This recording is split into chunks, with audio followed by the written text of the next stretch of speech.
care. Welcome to Sealand. Enjoy your stay. So now we're going to visit the platform from the inside with the story of Sealand, which is truly quite exceptional, with rebellions, coup d'etat and interventions by the British Army. In 1966, the buccaneer spirit was alive round Great Britain's coastline. From pirate radio to free speech and freedom of the internet, we've been fighting for those things for decades and now for 3 generations. We thought this would be the perfect place to put Sealand's jail, right behind you here. It's been used only one time in our history. Not really comfortable. That's intentional. What do you do if someone tries to come onto the platform? Well, they'll be repelled. I can't tell you how, but we do have our means. Is it a pirate nation? I mean, that sounds kind of cool. We can go with that.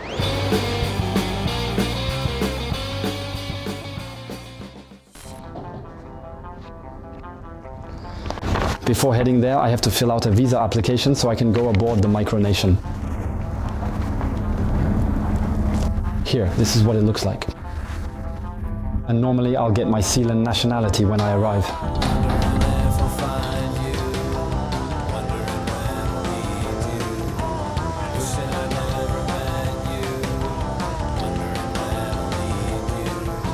For this new episode of Flot's Explorations, I'm going to show you the smallest country in the world, Sealand.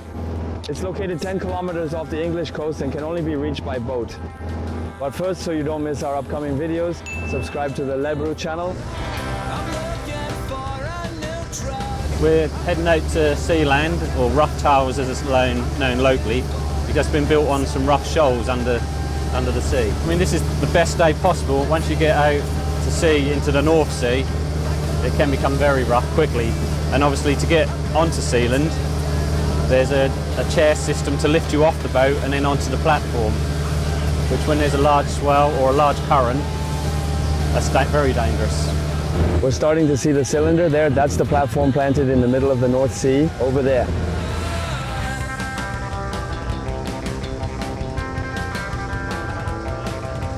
I wouldn't want to live there for more than 3 days.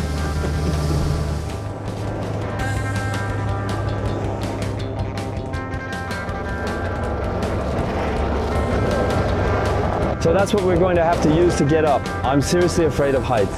And right now the only way up is to go through the hoist that's right there. So there you go.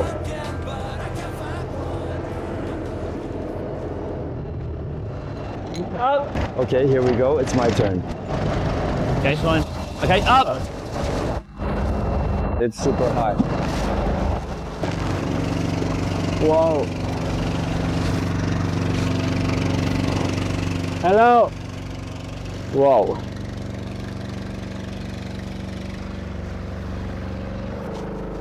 Okay. Anyway.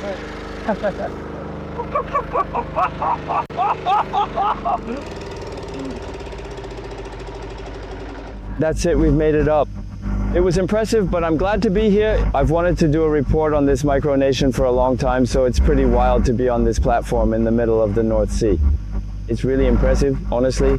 Hello, nice to meet you. Hi, welcome to Sealand. Nice to meet you. How should I address you? Prince Liam? Prince Liam, or for today, Liam is fine. So this is Sealand. This is a sovereign country by my grandfather in 1967. So for almost 60 years, we've been sovereign and independent. And yeah, I'll show you around. I'll take you up to the top to the helipad. So there's 2 ways of arriving to Sealand. One is by helicopter, which lands here, and the other one is by winch.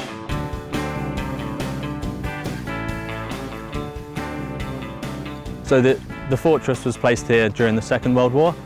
It was strategically placed near the Thames estuary to shoot down Nazi bombers. And so after the war, the UK abandoned it, so it was no man's land in international waters. So my grandfather came and took it over. He founded a country here. And I've spent an awful lot of time here since I was a child. I first came out here when I was about 3 or 4 years old and used to stay out in the summer holidays with my father and things like that. He would teach us about Sealand, he would teach us to fish, how to sustain yourself, to catch your own food, to all these kind of life skills we learned at a young age. He's taught us how to shoot shotguns, rifles, and I didn't realize at the time, but I suppose what he was teaching me was how to live on Sealand, and more importantly, how to defend Sealand, because there's been a long, storied past of invasions and things like that at Sealand. So it needs, we have to look after ourselves. We're our own our own police force, our own military, and we're completely on our own out here, so it's super important. So to give a bit of context, this whole story is connected to the rise of pirate radio stations in the 1960s. The British Isles give a listen to Swinging Radio England.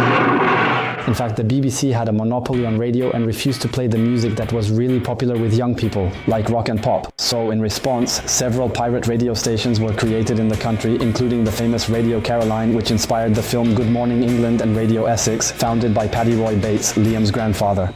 You're listening to Radio Essex at the time. It's 20 minutes before the hour of 2 o'clock. In 1966, the buccaneer spirit was alive round Great Britain's coastline. From little ships around the coasts, from disused ack-ack forts in the estuaries, the pop poured out almost non-stop. But faced with the rise of all these pirate radio stations, the British government decided to ban them. It was at that moment that Paddy Roy Bates heard about 4Roll, the platform I'm on right now, and decided to set up there, his pirate radio station, because this platform is located outside British territorial waters.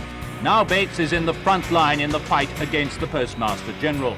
Already he's been convicted for unauthorized use of a transmitter, but he's appealing and he's still broadcasting.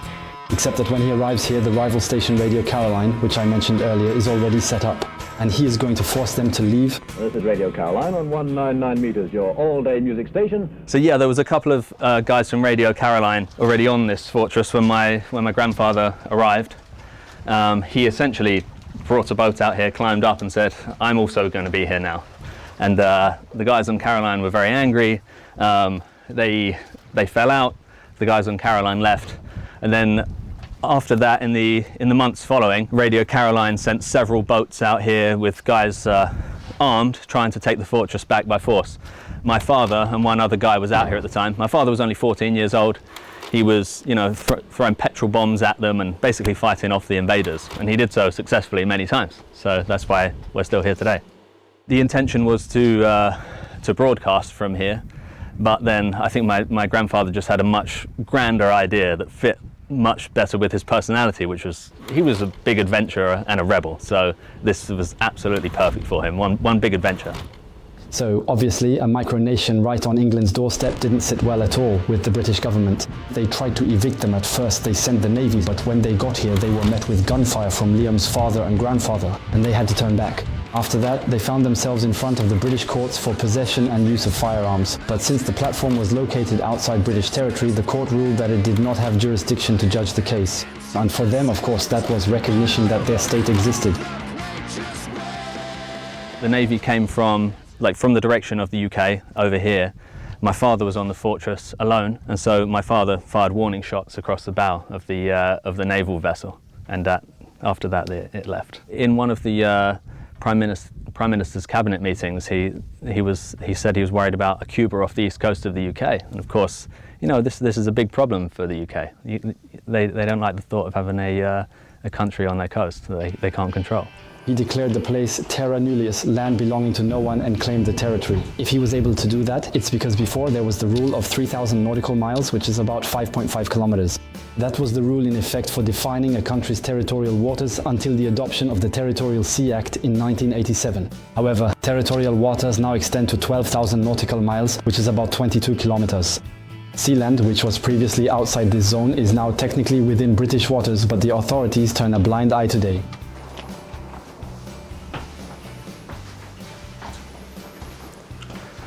So through here, this is our kitchen area. So now we're inside, and you can see they've really transformed everything to make the platform livable. Originally it was really a military facility, and on top of that it was abandoned when they arrived, so it was very makeshift. Okay, so in here we have the living room. When my grandfather came here the first time, it was extremely basic. There wouldn't have been any of these windows. There were small, just tiny portholes. Everything was a war relic, so nothing was really designed for living in comfortable conditions. It was designed just literally to house the sailors, house the ammunition, give them the ability to shoot down the planes. So pretty much everything you see here today are things that we have built up over the years to make it a comfortable environment to live in. We have this small plastic doll of Ed Sheeran. He's, of course, the Baron of Sealand, so we got to have Ed here in the lounge with us. You don't need to film the bathrooms, I suppose. If you'd like to join me in immigration, we'll have a look at your passport. Okay. This is your passport, is it? We check everybody's passport. It is important, if you're going to be an independent country, you need to know who's on your island as such. You know, it's very important. Britain might not care too much, but we do. We like to know who's here, and we're very fussy about who comes and stays. In theory. It's August and individual. Do you often turn people away? Oh yes.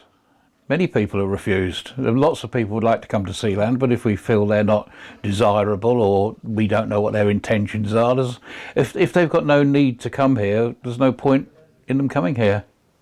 Unless they want to come here and work or help us, we don't allow it. It's as simple as that. We have a few regulars, that's our people. Probably, I don't know, probably about 15 or so people a year. Maybe more. It depends. Okay, so I'm very lucky. Oh, you are very lucky. We don't have hundreds or thousands. We don't get in. There's no need. You know, we just have a few people come out every now and then. Okay. Welcome to Sealand. Enjoy your stay. Thank you very much. So you're the guardian of Sealand? Yes. Yeah, I'm head of Homeland Security. I'm responsible for also the maintenance of the island and the upkeep and power generation mainly, and communications with the mainland. Do you also have to ensure security? What do you do if someone tries to come onto the platform? Well, they'll be repelled. I can't tell you how, but we do have our means. You know, we're not going to stand here and be taken over, let's put it that way.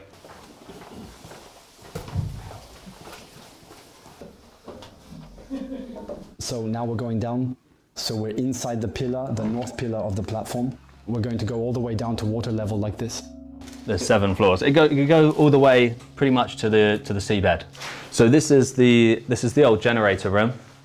Super important to be able to generate your own electricity out here. You know, you absolutely have to take responsibility for yourself and be off grid. We don't really run these generators anymore, or we run almost exclusively on renewables. But we also keep this here because it's part of the heritage of Sealand. You know, it's part of our history. There's a lift shaft that goes all the way down to the bottom of the tower here. They're all covered and it's all fine, but just be mindful as you move around. This lift shaft was originally used in the Second World War to take ammunition from the magazines down the bottom of the tower up to the anti-aircraft guns. So we don't really use it too much, apart from to pull heavy things up and down by pulley. So that's why we have it all fenced off.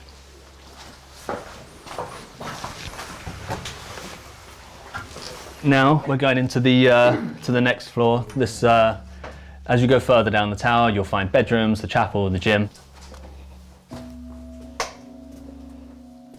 So this room is the gym and a bit of a storage room because, to be honest, we don't use this equipment nearly as much as we should. Really? Occasionally, not too often. Come on.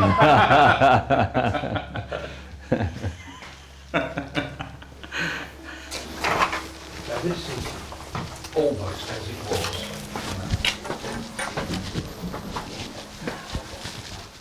What do you think so far? It's huge. It's big, isn't it? There's obviously the other tower has rooms all the way down exactly the same. We don't use those ones as much. This is more where the living space is, you know. Total of the whole fortress about 4,000 meters squared. So in here we have one of our bedrooms. This isn't really used too much, but when we have visitors or, you know, Sealanders or family staying, this would be one of the rooms that they would use. During the war, there was 200 to 300 sailors and Navy personnel living here, but now I think with our water supply, our energy supply, up to 30, you know, at 30 you're starting to push the limits of it. We can increase that, we have the space and we have the ability to generate more power and everything.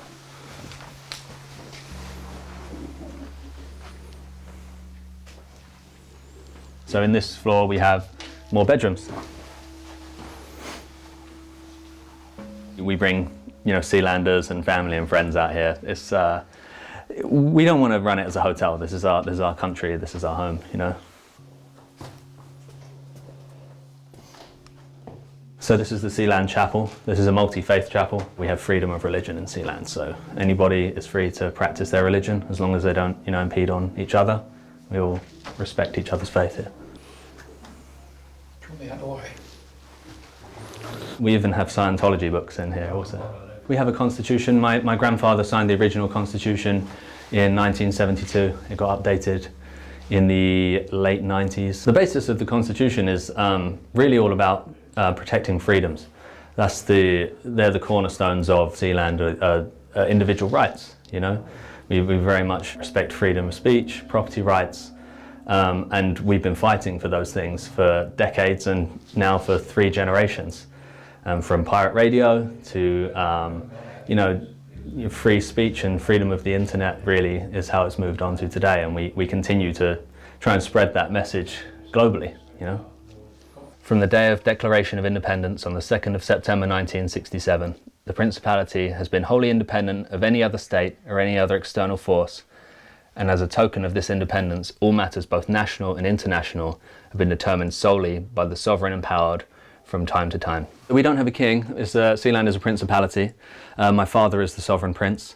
It was declared a principality really to simplify the law, because it removes a lot of the legal layers. So the sovereign prince's word is the law. So that allowed us to move a bit quicker in establishing Sealand. I have an older brother, so he will be the sovereign prince one day.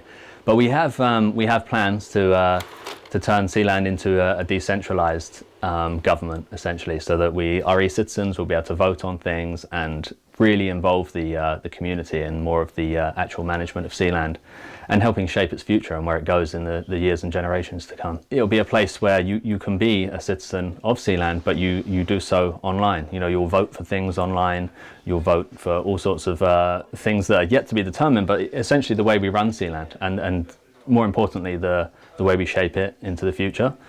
That will be done in a decentralized way, and it will also ensure that the laws and the constitution of Sealand are respected, so that will be written into code, so it will never be able to change.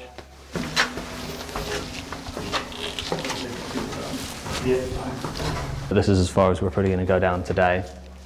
During the war, this would have been used as an ammunition store through here, but you know, being at the bottom of the tower, we thought this would be the perfect place to put the Sealand jail, which is right behind you here.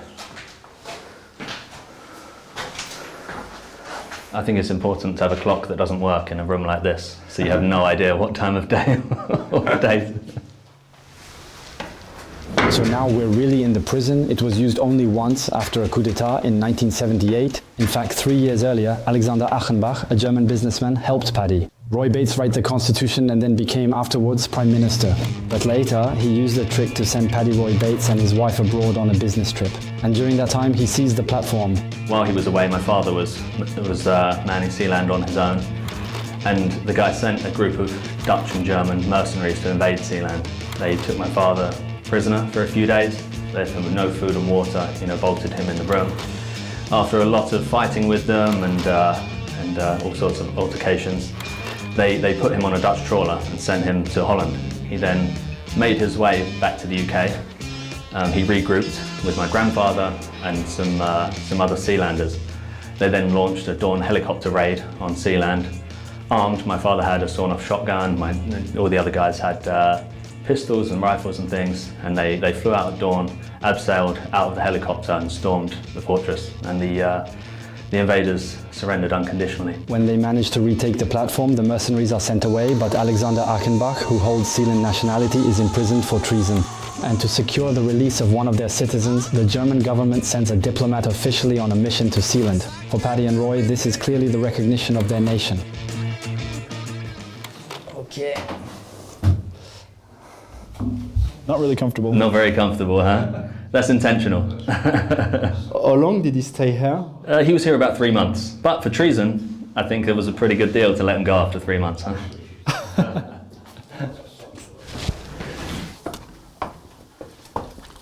Another guest bedroom here, which is, yeah, I mean, pretty cozy. You can hear the waves lapping against the side of the tower because we're around about water level here, so it's also very relaxing and calming. It's difficult bringing anything out here and doing any works out here to make improvements is very expensive, very time consuming and very hard, but I think it's worth it.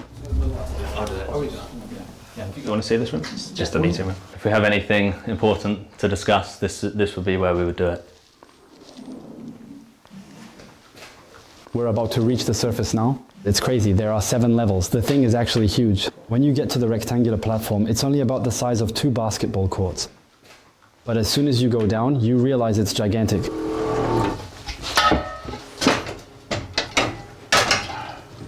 When my grandfather and grandmother came here, you didn't have anything like a stove. You had to bring absolutely everything with you. It would have been more like camping, you know.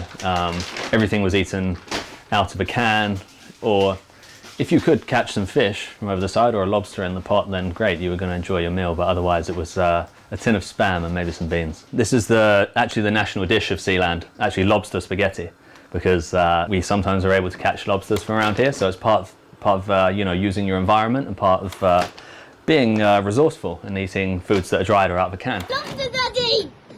Yeah! Right, ready? So unfortunately today the lobster pots are empty, so it's just going to be plain tomato pasta. So yeah.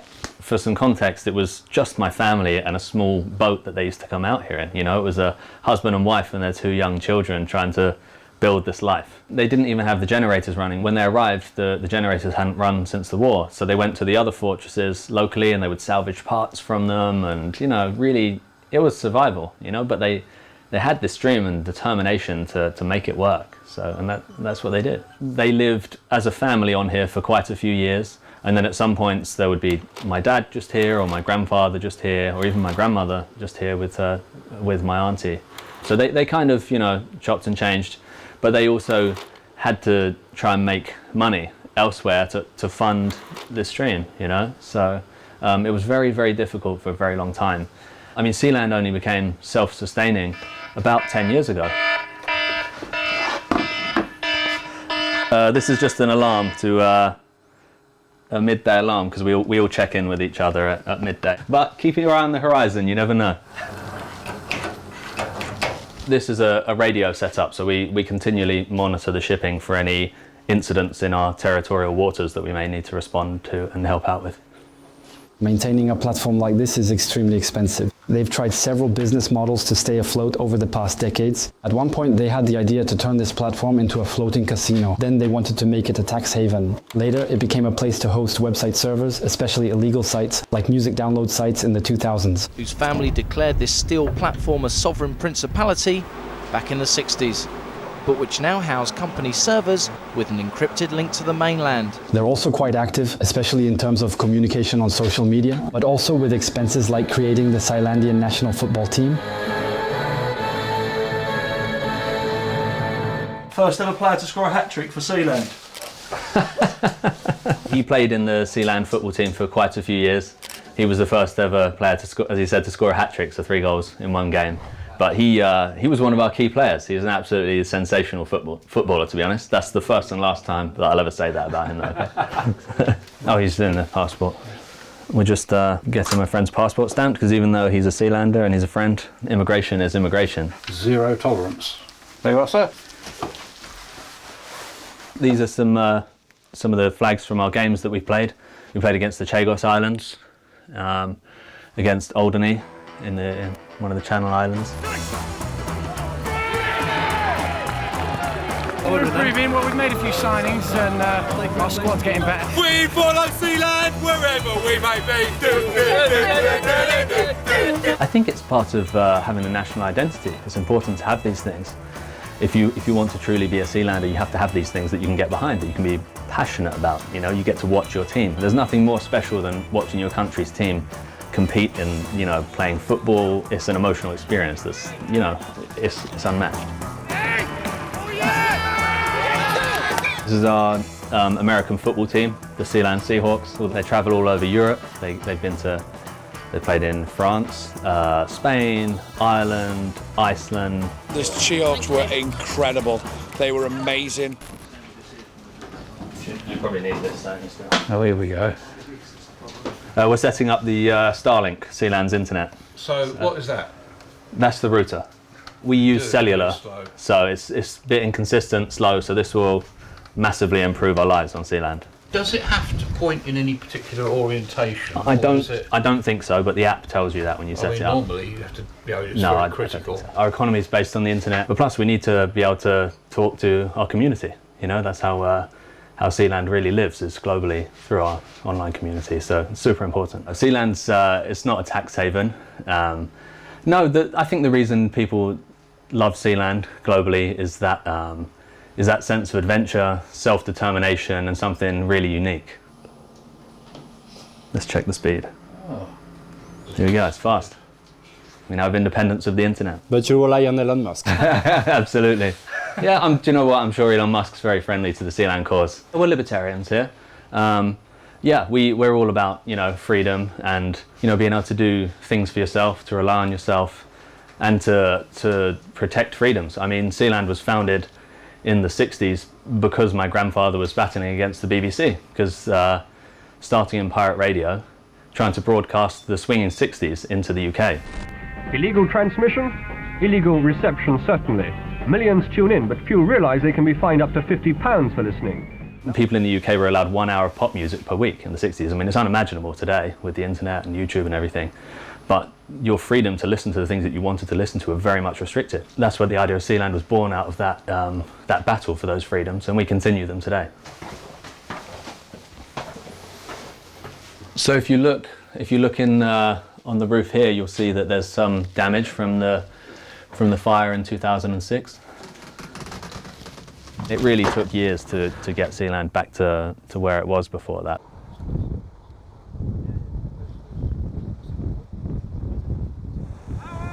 I'm all right, you? Okay. What about Wednesday? So you don't shoot at everybody? Not everybody. We're quite selective over who we do that to. My grandfather lived here for a long time. My grandfather passed away in 2012, but he lived here for a long time. Other Sealanders lived here. My father lived here from the age of 14 and then on and off for the rest of his life. He's 73 now, so he doesn't come as much as he used to when he was a younger man, because it's a little bit more tricky, but for sure he still spends as much time out here as he can. I've spent an awful lot of time out here. This is my family's legacy. This is our identity. This is what we do and who we are. So I'm hoping that my children, they also spend a lot of time on Sealand and they keep the place going. This place is the heart and soul of me and my family. I think you get a feeling of being a part of Sealand that you don't get really anywhere else in the world. You feel truly free when you're out here. You're making your own rules, you're responsible for yourself, and that feeling is unlike any other. Today, no member of the family lives permanently on the platform anymore. The only year-round resident since the early 2000s is the caretaker, customs officer and handyman, Mike Barrington. Sometimes there's 2 or 3 of us. It depends on what's going on. I do quite like my own company, I must admit. I think it's about 38 years or something stupid like that. It's a long time. Isn't it too hard? No, it's not too hard. There's a lot of things, unlike living on land, you have to purify your own water, generate your own electricity, and when the water stops coming out the tap, it's your problem, not anybody else's. And when the lights go out, it's no good getting on the telephone and asking, oh, sorry, I've got a power cut, because it's our problem and nobody else's. So you're on your own as far as getting on with things. There's backup on land, but it takes time. The whole thing is you are independent away from everybody else, and if you can't handle that, you just don't come to Sealand. So this is these tanks here, the black ones, are our rainwater collection. We harvest the rain off of the helipad. We clean it. It goes into these tanks. These ones here are the replacement. We're going to replace some of them and expand it a little bit.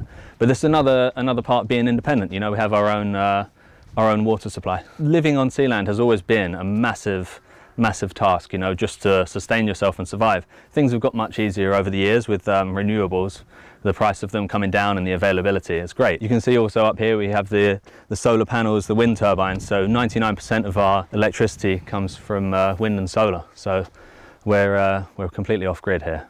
I mean, we live a pretty normal life, unsurprisingly, out here. You know, we can watch the TV, we do all the things that you might expect, you know, on the internet. But back in the day, it wasn't like that. Even when I was a child, the TV went on for 30 minutes each day because you had to run the generator. And to run the generator, you had to bring heavy drums of fuel out by boat, and it was hand winched up onto the fortress. Everything was hard, you know, back in the day. But now, we've got everything pretty set up to live quite a comfortable life out here. Are there any countries that recognize Sealand today? Aside from the German government obviously giving us de facto recognition in the 70s, We haven't got recognition by another country, but to be honest with you, we don't do a lot of work diplomatically for that. Our focus is on building out our community and having it large enough to give you that social proof to say, look, we exist. There's no way you can deny that this place and this community doesn't exist. And by showing that community online, I think you really drive that point home and prove it. And what do you say to people who claim it's not a real country? Of course it's a real country. Look, we're here, we have our own territory, and it's been going for 60 years. This isn't some short idealistic project, you know. This is rooted in a quirk of international law, you know, the sovereignty, no man's land, international waters. I don't think it could be ever done again.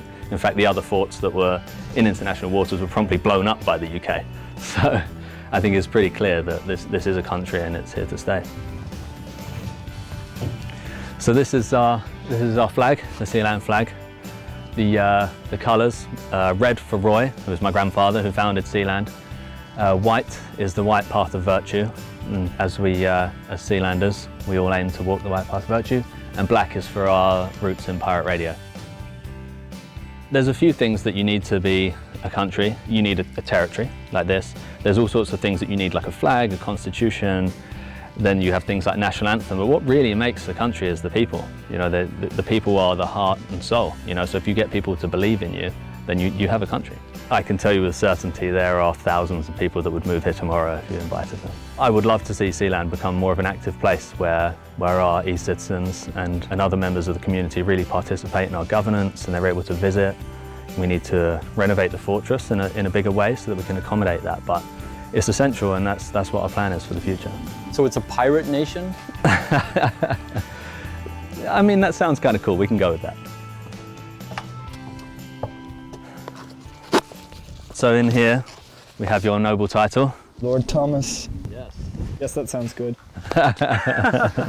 Here we are. So I've got the pleasure of making you Lord Florian Thomas of Sealand. Okay, thank you very much. We've been offering noble titles to our community for almost 15 years now. So we have lords and ladies in pretty much every country around the world. I have something else for you.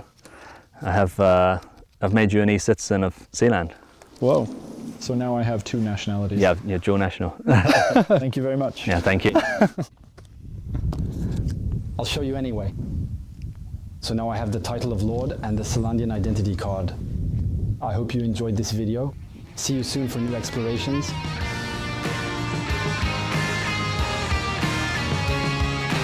I think the message of Sealand only gets more and more important every year. You know, politically, showing people that you need to defend, you know, political freedoms, personal freedoms. I think that message will always be relevant. I don't see a world where we don't all have to fight for that, and I think it's so important. I think that's one reason that Sealand really resonates with people throughout the world.